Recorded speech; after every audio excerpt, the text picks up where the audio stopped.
The Bank of Canada Governor Tiff Macklem says interest rates will need to increase to control inflation. The central bank is keeping its key interest rate target on hold at 0.25%, but is warning that Canadians should expect a rising path for interest rates.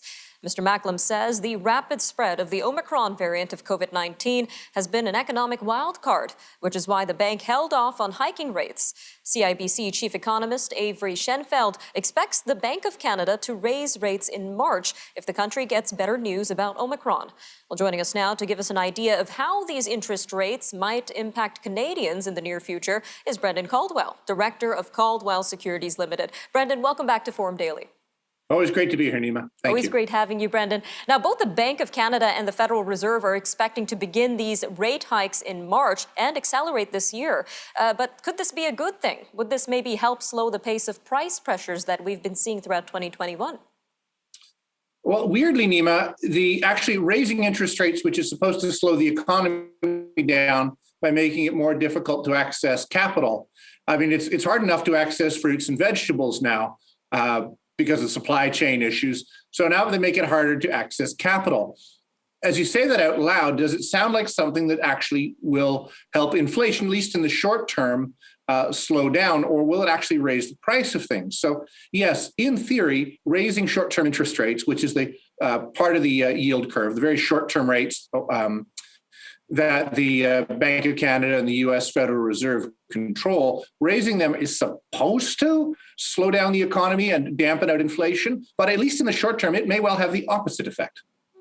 Well, bringing this back to our Canadian viewers, Brendan, how heavy of an impact will these interest rate hikes be for everyday people with mortgages? Well, it could be significant. You've already seen a bit of an uptick in mortgage rates. And Canada and the U.S. are different when it comes to mortgages. But I think you'll seeing interest rates probably will go up. But what you're actually seeing right now is you notice the Bank of Canada is talking about raising rates, but hasn't actually done it yet. So it's trying to talk a good game, use moral suasion, if you will, to get people to believe interest rates are going higher and thereby slow things down without actually having to do anything. But notwithstanding, I do think mortgage rates have the potential to go higher over the next year or two. All right, Brendan. Well, in this ever-changing environment, interest rates expected to be risen in March. What kind of mortgage should Canadians get, fixed rate or floating? It really depends on their position. My suggestion to most of my clients who have talked to about this in the last while is a fixed rate mortgage. That is not going to be the lowest rate that you can possibly get from your bank or financial institution today. You will see rates that are advertised lower, but those tend to be floating rate mortgages. So as interest rates go up, your the cost of your mortgage, or at least the amount of interest that will be paid on your mortgage, goes up and up with it. So my best guess for most people right now would be a fixed rate mortgage. All right, Brendan. Well, in this world of mortgages, we hear a lot about teaser rates, and they do look tempting, but how would they affect us in the long run?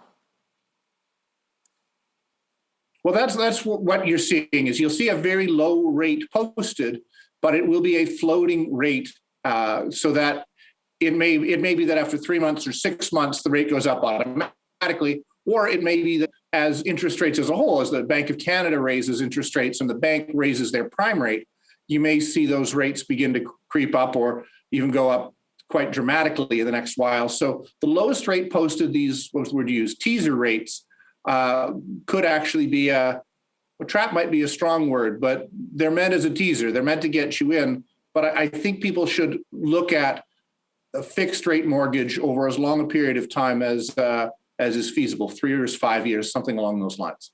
All right, Brendan, just about a minute left here, but there are so many reports that the younger generation wants to get into the housing market. But should we keep buying a home right now, or should we consider buying a home right now, or keep renting?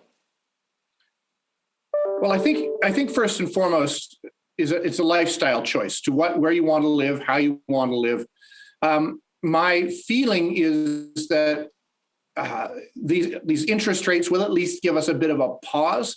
If interest rates go higher, it will at the very least give a pause in real estate prices. So they've been going up seemingly inexorably for years now, but that's not going to last forever. Whether we have a full-on correction or a bear market in housing, or whether it's just a pause, I do think the younger generation is going to have a bit of a window to be able to get in, because real estate goes in very long cycles.